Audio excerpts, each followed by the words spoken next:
Hey, what's up, man? Welcome back to the house. Happy New Year.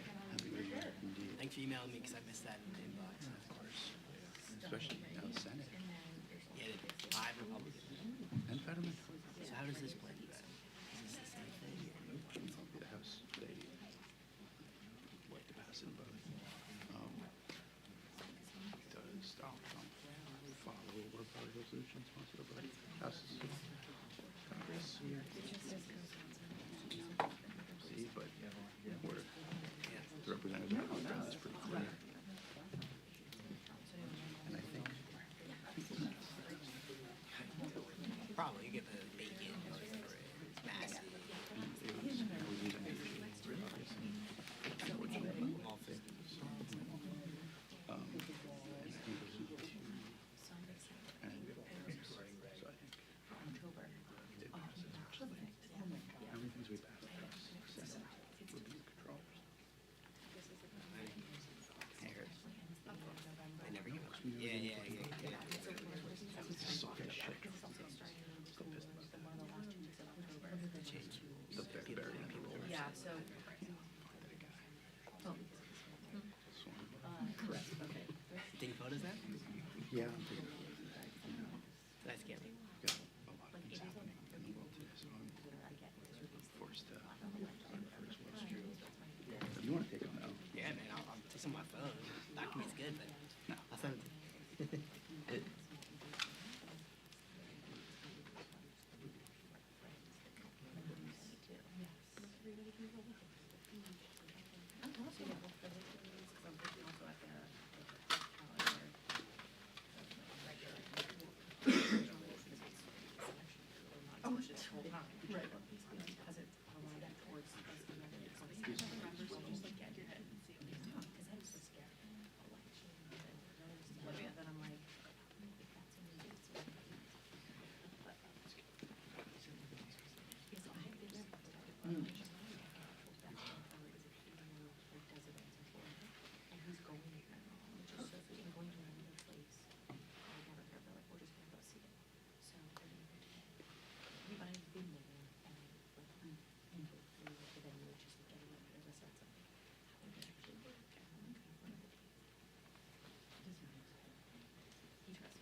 Hey, it's Rudy.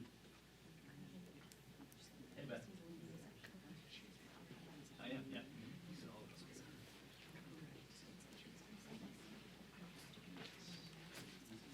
Well, yeah, the signal was up. It's been up since 9.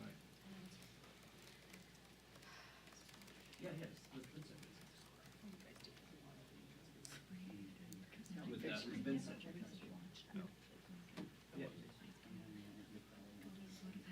okay.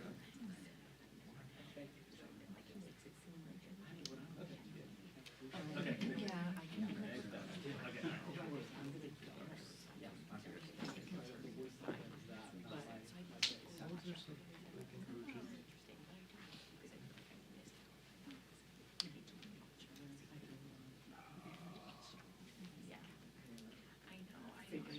But I do, that is true.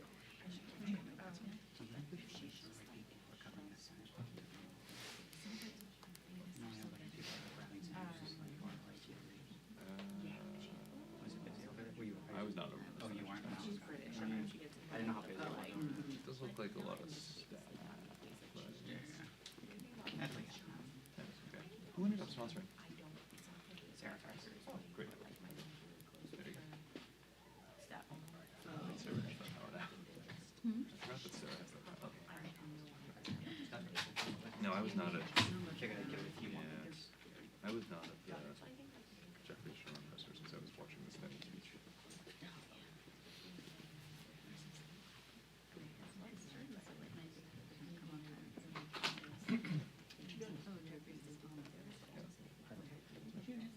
The National Guard starting to stage down like the Constitution. No. Starting to build their numbers up again. I think maybe in anticipation of protest. Yeah. What's it? What's it? Well, that's just the boundary of the capital. I don't know. Is there some protest plan? No, it wasn't. No. Who knows?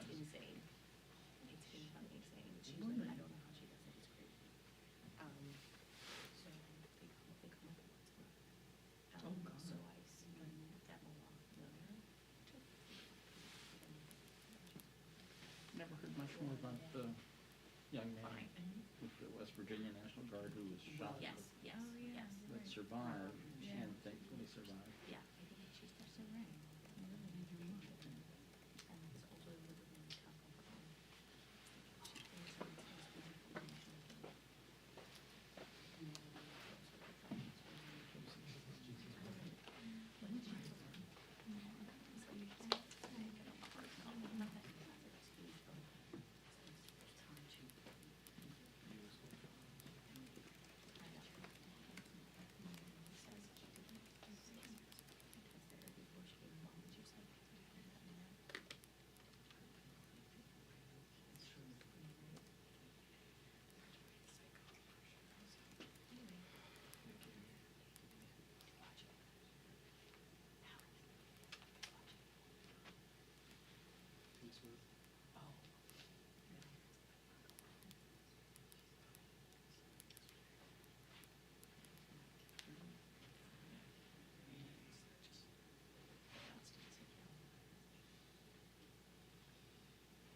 So when are dinner about Washington Press Club Foundation meeting tomorrow, right? Is that the phone-a-thon or whatever? Or the phone-a-thon? Yeah. Okay. We're talking about it. That's okay. Fine.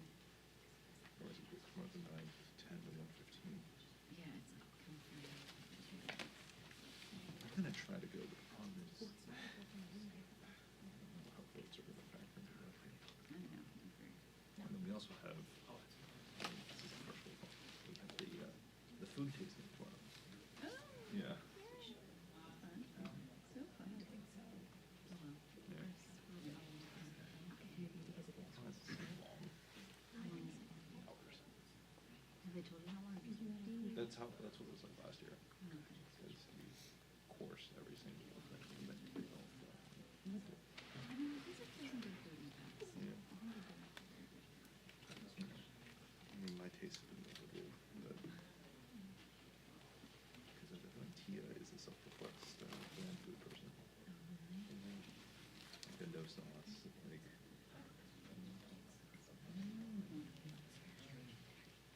Heads up.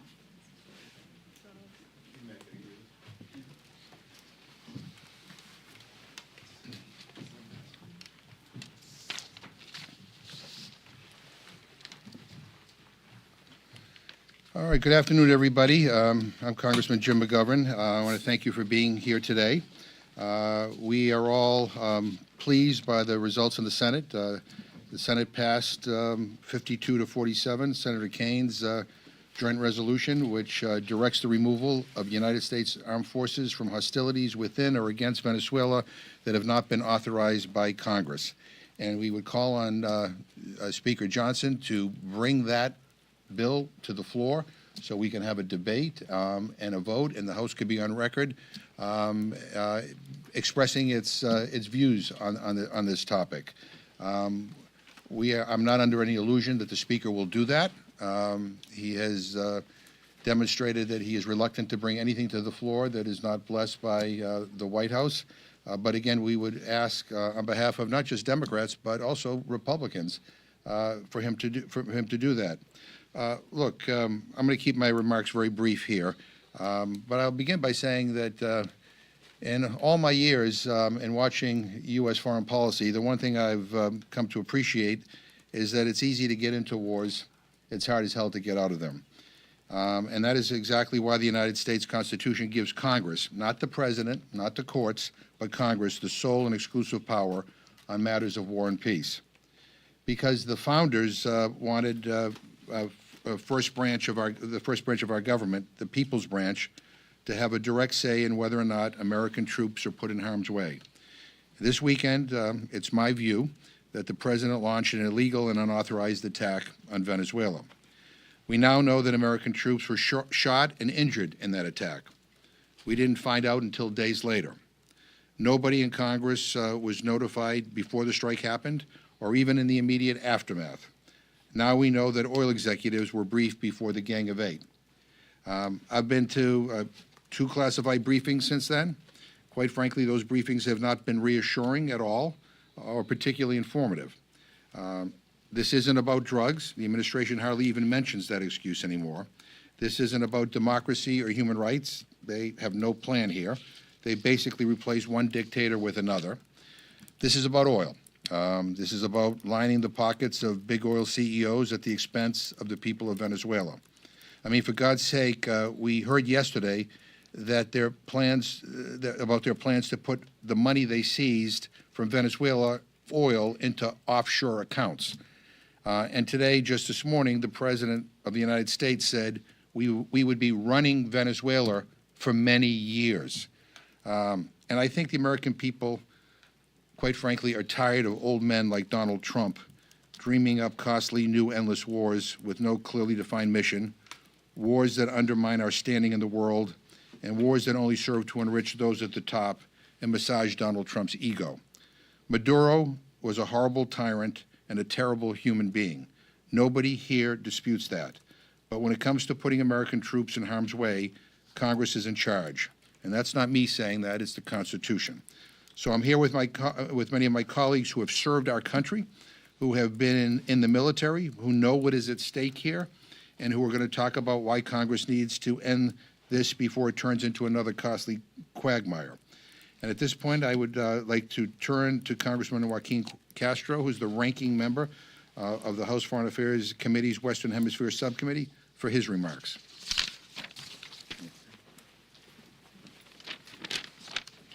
Thank you, Ranking Member McGovern. Less than a week ago, President Trump initiated an unconstitutional and illegal invasion of Venezuela. It's a war that the American people did not ask for and cannot afford. This month, millions of Americans are either losing their health care coverage or seeing their premiums spike. For me, as a cancer patient, the cost of my health care coverage went up $2,400 this year, $200 more a month. There's a shot that I have to take every month because of my cancer that costs more than $20,000 per injection. And every month I sit in the waiting room at the Mays Cancer Center in San Antonio, Texas, with other people, and I wonder how many of those folks are barely able to afford their health care coverage, or how many may be losing it because of spending billions of dollars on things like war rather than billions of dollars here at home to make sure that health care is more affordable, child care is more affordable, rent is more affordable, and groceries are more affordable. Now, when we had our briefing in December, I asked Secretary Rubio a very direct question. I asked him whether the administration would come to Congress to seek permission for any kind of land strikes or land invasion, because the president, of course, had been building up the military around Venezuela and had talked about land strikes. He said at the time that there were no such plans that had been drawn up, and that the administration would come to Congress for anything that required an AUMF. Well, sending a massive military in there with helicopters, firing missiles at the palace in Venezuela, taking the leader of the country, I don't believe that the American people want their Congress to be sidelined on the biggest decision that a country can make, which is whether or not we should go to war. And so I'm proud to support this resolution because it would require the president to come to Congress for any other action, military action involving Venezuela. As Ranking Member McGovern said, he's already said that this is going to be a years-long thing. The president has used the language of forever wars. It's as if he hasn't learned any of the lessons of Iraq or Afghanistan. And so I'm hoping that all Democrats will vote for this, and also that Republicans will join us so that we can send a strong message to the president. After all, this president has now talked about not only going to war, invading Venezuela, but also invading Cuba, Colombia, Greenland, and possibly Mexico. Congress has to draw a line now that those decisions, the biggest, most consequential decisions a country can make about going to war, will not be done without the voice and the authority of the U.S. Congress. And now it's my honor to introduce a great friend of mine from California, Representative Jimmy Panetta. Thank you. Thank you. And thanks to Representative McGovern for your leadership on this and always being able to explain the rules to anybody and everybody. And thanks to my colleagues up here who are serving and who have served and will continue to serve the United States per their obligations of the U.S. Constitution. What we've seen in this military intervention in Venezuela is that it has left us with uncertainty, with instability, with insecurity. And so it is now up to us in the United States Congress to finally act with tenacity to play our part and to pass this war powers resolution that prevents boots on the ground in Venezuela. Look, as much as I think most of us up here, if not all of us, appreciated the swift, spectacular, and stunning success of our special operators and intelligence community to take out a despot on January 3rd, we are left with great uncertainty as to the day after in Venezuela. Although this president claims that the United States will run Venezuela, the vice president of Maduro was sworn in to lead the country. Somebody, we don't know whether or not she has the support internally and externally. We don't know whether the army in Venezuela supports her. We don't know whether Minister of Defense Lopez supports her. We don't know whether or not she's going to have elections. We don't know what type of deal for oil she got into with the Trump administration. Now, speaking of oil, this panacea that President Trump talks about, we don't know who's going to spend the hundreds of billions of dollars to invest in that company to revive that dilapidated and degraded oil infrastructure. We don't know if there's labor, if the insurance companies are on board with this. We don't know if the world's saturated oil market will accept any more oil. This has left great instability, not just in Venezuela, but in the region. And that leads to insecurity for the United States of America. Look, I get that Donald Trump wants to impose his Don Roe doctrine, this spheres of influence, rather than the rules-based international order that we've relied upon for stability for the past many years, decades. An order that has led to our stability and security. Because we know that if we leave it up to China and Russia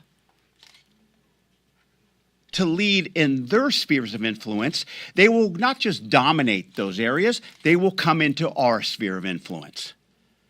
But this is what happens when you have a foreign policy that's based on incoherency, that's based on hypocrisy and based on audacity. It's what happens when you pardon a former president of Honduras for drug charges, the same drug charges that you're using to take out President Maduro. It's what happens when you take out drug boats based on an authorized use of military force, yet you take out a president of another sovereignty based on a law enforcement action. It's what happens when you come to Congress and lie. It's what happens when you go around Congress. Look, I get that the president wants these spheres of influence, but we also know that the president in this country wants his own sphere of governance. This president wants to do whatever he wants without Congress. That's why this war powers resolution is so important. Yes, to prevent any further boots on the ground in Venezuela, but it's so relevant to what we do here in the United States Congress. Yes, we saw the United States Senate just a few minutes ago pass a war powers resolution. Now it's time for the United States Congress, of course all Democrats, but our Republican colleagues, to actually step up and stop governing by Trump and start governing per their obligations under the United States Constitution. That is why this war powers resolution is so important. So again, I thank Jim McGovern, I thank my colleagues, and it's an honor to turn it over to my colleague who served in the United States Army, Pat Ryan.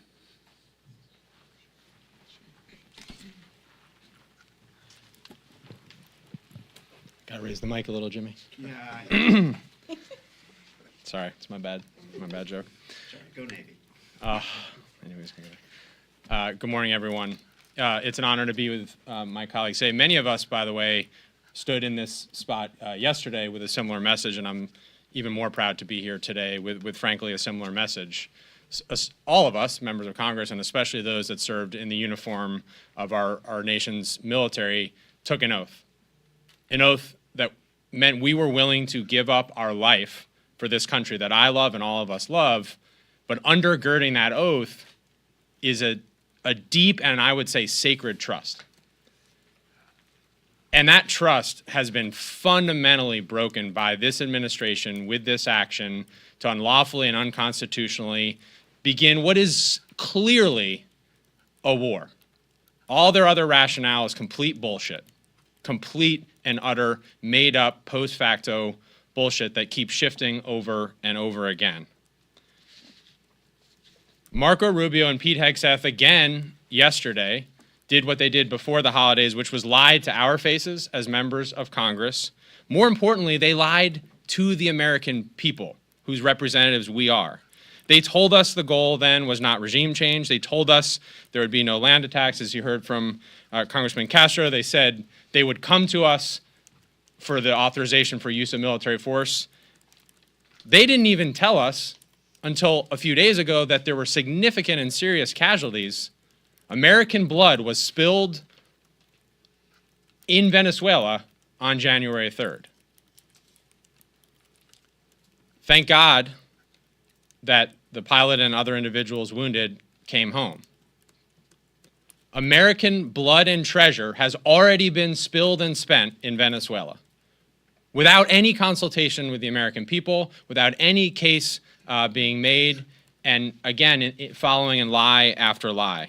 I think, and I said this yesterday and I'll continue to say it, I think the only people getting the true story are the oil executives, the big oil execs who were briefed, as you heard, before Congress on this. And even they have said in the last few days, they are incredibly skeptical at best about the prospects of what the president has said. It is of the parents of sons and daughters that go fight in these wars and every single one of the taxpayers that pay for these wars that we will exercise our right and our responsibility per the Constitution in introducing this war powers resolution, which, by the way, to Ranking Member McGovern's credit, nearly passed with bipartisan support before the holidays, and I am very confident will pass the House as a similar action just passed the Senate. Personally, for me, and especially those that served in Iraq and Afghanistan, we have already spent trillions of dollars, thousands of American lives, hundreds of thousands of Iraqi and Afghan lives on not one, but two misguided forever wars about oil, largely, especially in Iraq. And we need to heed those lessons. The choice is on the table. Do we want to continue to spend those trillions of dollars overseas on misguided regime change wars? Or do we actually want to invest here in the country, lowering healthcare costs, lowering housing costs, lowering food and grocery costs, lowering gas and utility costs, which we actually have a plan to do and have seen absolutely nothing from this president or the Republicans in charge of the Congress. The last thing that I just want to say, which is critical here because this is still a democracy in the United States of America, the people do not support this. If there's anything I hear from my constituents, it's that the last thing they want is another endless war in some far-flung corner of the globe. And I think of it particularly as a dad of two young boys. There's no way that I would ever allow or tolerate them to be sent to Venezuela for oil and for regime change. And I think if you looked any parent in the country in the eye, they would agree that for the right cause and for the right purpose, we would be willing to put ourselves and our sons and daughters at risk, but that clearly this is not the case. So we are here to call out their lies, to take aggressive, proactive action, to introduce this resolution, to stop a 5-time draft-dodging, lying president from once again sending our most precious resources, our young men and women and their blood and our treasure and your taxpayer dollars, to another forever war. And I'm confident this will pass, and I'm confident that we're going to see several Republicans, specifically those that served in those two wars with us, find their moral courage and finally do the right thing, stop this war, and reassert our power as the Congress to prevent any future forever wars. Thank you, and it's now my honor to introduce my colleague from New Hampshire, Congresswoman Goodlander. Well, thank you so much, Congressman McGovern, for bringing us here today and for your leadership. I think 3 fundamental things bring us together today: the Constitution, costs, and common sense. Look, our oath to the Constitution is the most sacred kind of trust that you could ever imagine. And it's a document that is also a job description. It's our job to be a part of decisions of war and peace, the most consequential decisions that a government can make. And it is our responsibility to declare war, and there are very good reasons for that. Because the costs of war are measured not just in taxpayer dollars, but in lives, and in the lives of families forever changed by war. We have the greatest military that the world has ever known, and I had the honor of seeing that up close for the more than a decade that I served as an intelligence officer in the United States Navy Reserve. We see this every single day here in Congress. There's no greater love than the love that leads a person to put their life on the line for this country. The president has offered no good reasons to go to war in Venezuela. It is not a good reason to go to war to replace one thug with another. It is not a good reason to go to war to benefit big oil executives. There is no good reason to go to war at a moment when we are in the midst of a full-blown affordability crisis in this country, where veterans and military families are having to make the most painful choices that you could ever imagine a person making, deciding between healthcare and housing, between groceries and prescription drugs. This is the reality in my home state and across our country. At the end of the day, common sense has got to prevail here, and the Constitution is full of common sense. We saw the United States Senate take the action that Congress needs to take, and it's on us now in the House, and the Speaker ought to bring this resolution to the floor as soon as possible, because the American people deserve answers, they deserve accountability, and that is exactly why we're here today.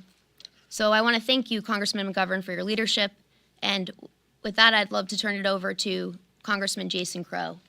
Although he's from the Army, he's still great. Thank you, Meg.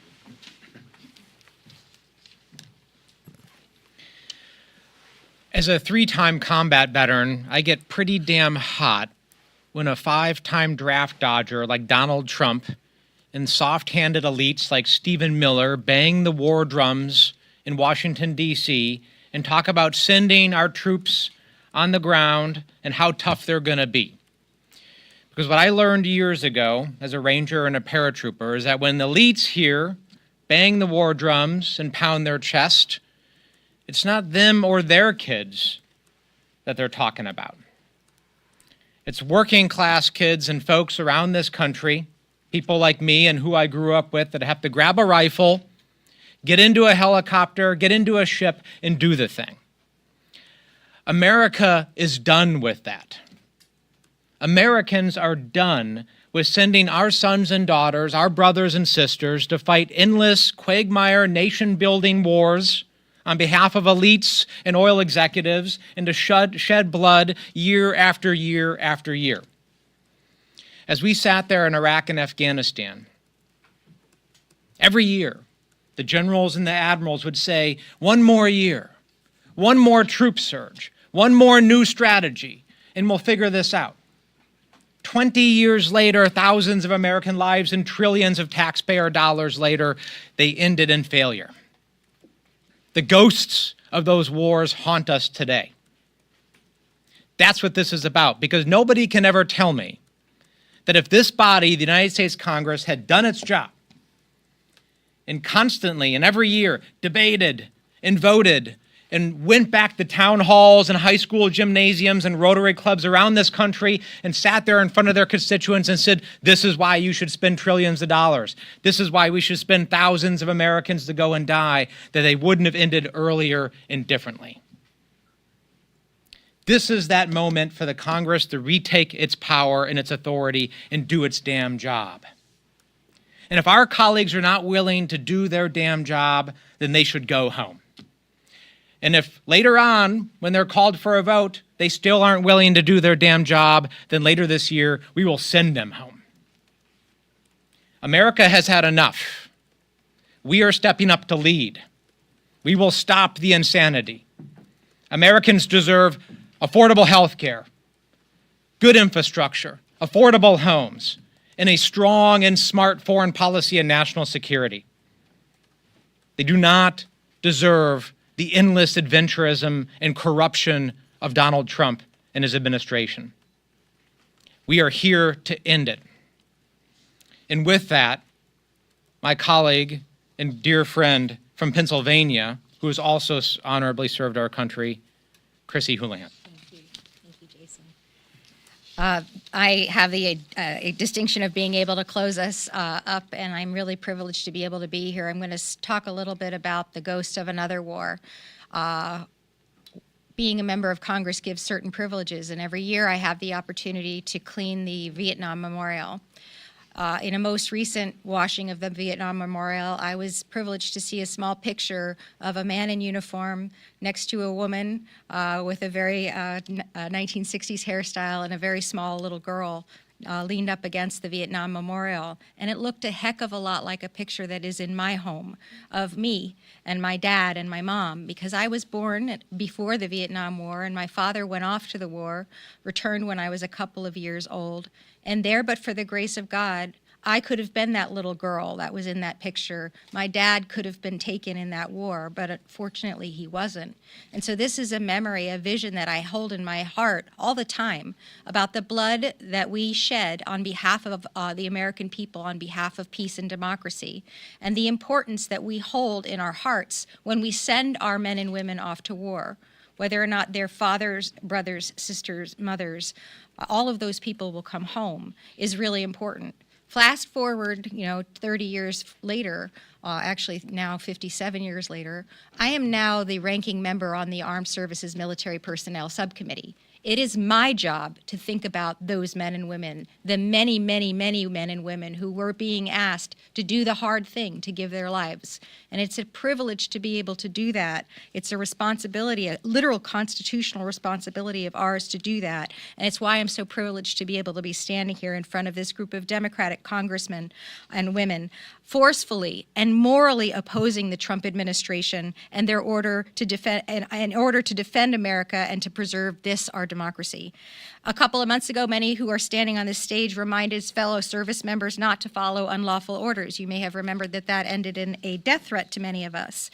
Today, we are again demanding that President Trump stop using our military for missions that are designed to benefit himself and his wealthy friends. Military force is being used in and against Venezuela without congressional authorization, without transparency, and in ways, as many before me have said, that simply favor the financial interests and powerful oil companies that are major political donors to President Trump, not the interests of Venezuelans, and certainly not the interests of the average American. The American people don't want their sons and daughters sent into harm's way for missions that enrich corporations while doing nothing, as many have mentioned before me, to lower our cost of living, to help us all afford our home or our health insurance, or to secure a future and a livelihood for our children. The American people also do not want to live in a nation with a tarnished reputation that is no longer trusted by our allies, while deploying the very same brutish isolationism and colonial hunger for which we've criticized our enemies in the past. And do not believe for 1 minute that the American people want to live in a country that has turned its back on democracy. That is not what the American people voted for, and I would argue even and especially those who voted for President Trump. No president of any party should take this nation to war alone. Our Constitution demands that accountability, and our service members and citizens deserve nothing less. When we use our forces overseas and we benefit a very narrow set of private interests instead of the will, safety, and economic well-being of Americans, Congress is to blame and at fault if we do nothing. That is why this group of patriotic veterans is doing today what this War Powers Resolution to demand that the removal of the United States forces happen within Venezuela. I am very hopeful that this will end up coming to a vote. I am very hopeful that the Speaker will do the right thing and allow us to vote for it. Every person who is a member of Congress should be on the record on where they stand on this unlawful war. Thank you, and I yield back to Mr. McGovern. I want to thank my colleagues for their eloquence and for their courage. So let me just kind of recap. So we applaud the Democrats and the Republicans that supported Senator Kane's resolution. We call on the Speaker of the House to bring that up immediately. And we ought to have that debate and we ought to have that vote. If he doesn't, we've introduced a War Powers Resolution, which will be ripe in 15 days. So we will be able to vote on it before we go on yet another break. Look at this. The Congress under this leadership, under this Republican leadership, has become a place where trivial issues get debated passionately and important ones not at all. I mean, we debated a bill on shower heads yesterday. I mean, shower heads. You can't make this stuff up. But the issue of war and peace, that is important. And every member of Congress, ought to go on record, on this issue, and we're demanding that. We hope that Republicans will join with us. Representative Tom Massey has joined as a co-sponsor of this resolution, but we expect more Republicans to join as well. I just will close with this, and we'll open up to questions. During the vote we had on war powers before the holiday break, I had a number of Republicans come up to me and tell me Trump will never go into Venezuela. This is all talk and no action. If I thought it was real, I would have voted for a War Powers Resolution. Well, I'm gonna go back to those very members and see whether they were truthful with me and whether they were serious about what they said then. We have a constitutional obligation to take a stand, to debate this issue, to vote on this issue, and it's going to happen. We'd like it to happen sooner. But if the Speaker doesn't want to cooperate, we have this privilege resolution that will be ripe, I think, on the 22nd. So, any questions or? Thank you. The Biden administration publicly raised the bounty on Nicholas Maduro, signaling support for his arrest under U.S. law. I'm just curious, why is it acceptable to call for accountability in one administration, but so controversial when another acts on that same framework? Yeah. Of course we want accountability with the Maduro regime, which is exactly part of the problem, right? Because the Maduro regime is still in control, right? The entire regime, the military, the intelligence apparatus, the vice president, Maduro's hand-picked successor is in charge. And in fact, as we sit here today, the crackdown by the used to be vice president, now president of Venezuela, on the Venezuelan people, confiscating cell phones, prohibiting support and freedom and rallying. They are more oppressive today than they were a week ago. That is true, right? So we do want freedom and peace and prosperity for the people of Venezuela. Donald Trump, in his decision to replace one dictator with another, to line the pockets of the oil executives, will not deliver that. And it also won't stop the flow of drugs, right? Because the cartels continue operating unabated in Venezuela. And the drugs that are actually killing our kids in our communities, fentanyl and meth, doesn't come from Venezuela. It comes from other countries. So he's not stopping that either. You mentioned Congressman Massey has signed on. Can you talk a little bit more about conversations you've had with Republicans since filing this new resolution and what the arguments are? Yeah, I mean, I think there are a lot of Republicans that are who voted no, who I think are open to reconsidering their vote. I think many were surprised about what happened over the weekend, and they're deeply concerned. They're hearing from their constituents. We're all hearing from our constituents. And I would just also say that, for those who, think that President Trump could do no wrong, let's have this debate and go on record, and vote accordingly. I mean, one of the things we're arguing here is that Congress has a constitutional responsibility to debate and to vote on these issues. If you want to vote to authorize another war, you can vote with Trump. We have deep concerns about that. Obviously, the Senate does too. A majority of the Senate is on record expressing their deep concerns. So, but I think in the coming days, especially when people go home this weekend, they're going to hear more and more from their constituents. But, Without naming any individuals, I've had multiple conversations with veterans of our last two forever wars in the Republican Party who are specifically troubled. I think this is an important difference. We can debate the decision to capture Maduro. On that Saturday morning, the stunning and unprecedented nature by the president to turn around and point to Rubio and Hegseth or some combination thereof and say, they or we are running Venezuela. Then to double down on it later that day and then triple down on it yesterday, that's an important distinction that, again, we can debate the initial action. I think it was unconstitutional and incorrect. But the concern about extending this into another forever war is where I think there's real opportunity, especially for those that have been on the receiving end of really shitty foreign policy in the last two forever wars, regardless of party, to say this is where we're going to draw the line. And I think I really am optimistic that we'll see more of folks speak up on that in that regard. There was one Democrat who voted against your resolution last month. Have you spoken to him? Any chance you think that he'll flip his vote in favor of this resolution this time? Yeah, my colleague Henry Cuellar from Texas voted against it, and I had a chance to speak with Henry yesterday, and I'm hopeful that he'll join us on this one. Ultimately, he's got to speak and vote for himself, but we've had a promising conversation. Does the outcome of the Senate vote and these veto overrides today and other votes that are somewhat against the president give you any hope that your Republican colleagues might take more of a stand against the president? I keep hoping that every day that I'll wake up and we'll be in a different place with my Republican colleagues, and I'm sadly constantly disappointed by that. So we can all hope that this will make a difference and this will be the turning point. But sadly, what I worry about is until somebody dies, we will be continuing to have this conversation. Until caskets are coming back with flags on them, we will be continuing to have this conversation. Hope is not my plan. Unbelievable pressure is my plan. Right? I have stopped hoping that people will just do the right thing on their own. Instead, I have resorted to asserting unbelievable political pressure on my colleagues to actually do the right thing just to save their jobs. Because there's a whole bunch of people here, let's be honest, who are simply just trying to keep their jobs, save their own jobs for their own benefit.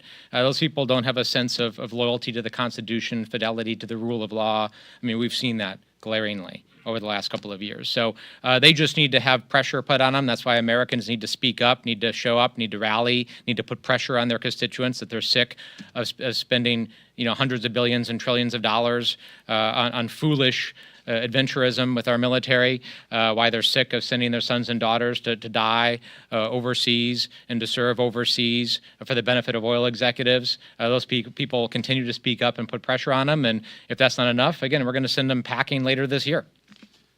If I may, Jim. Sure. Thank you. In the past few years, this Congress has governed by crisis. In the 119th Congress, what we've seen is we govern by discharge petition because we don't have the leadership to actually govern when it comes to the Republicans and Speaker Johnson. And I think this type of war powers resolution is basically what my colleagues have been saying of what we're hearing from our constituents and what my colleagues on the other side are saying when it comes to their constituents who are not just concerned about the United States getting bogged down in forever wars or nation building, they're concerned that Congress is not living up to its Article I responsibilities. There's a reason our founding fathers put Congress as number one in the Constitution because they wanted the people's voice to be heard. And unfortunately, with this presidency, with this administration, and with this majority and Speaker Johnson, their voices aren't heard. And so I do believe that this is a first and important step beyond discharge petitions, actually governing by leadership, that I hope that my colleagues on the other aisle will take.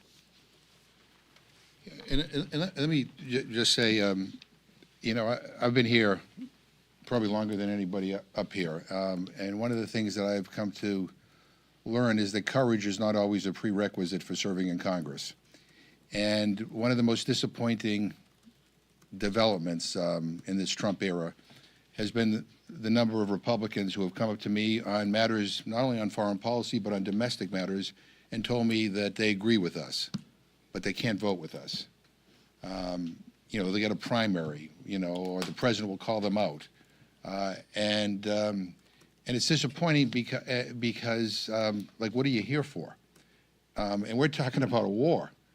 And if that's not worth debating and actually placing a vote on, then I don't know what the hell is. And so we're gonna talk to our Republican colleagues. We're going to pressure them. We're going to pray for them. We're going to light candles for them. We're going to do whatever to get them to vote their conscience. Because I think if people vote their conscience, this war powers resolution will pass overwhelmingly. And we want this administration to know that we're not potted plants here, that they need to work with Congress on these matters, and that if they don't, then we're going to fight back. And any last question before we leave? Okay. Well, thank you all very, very much. Thanks. Thanks. No, thank you. You guys are great.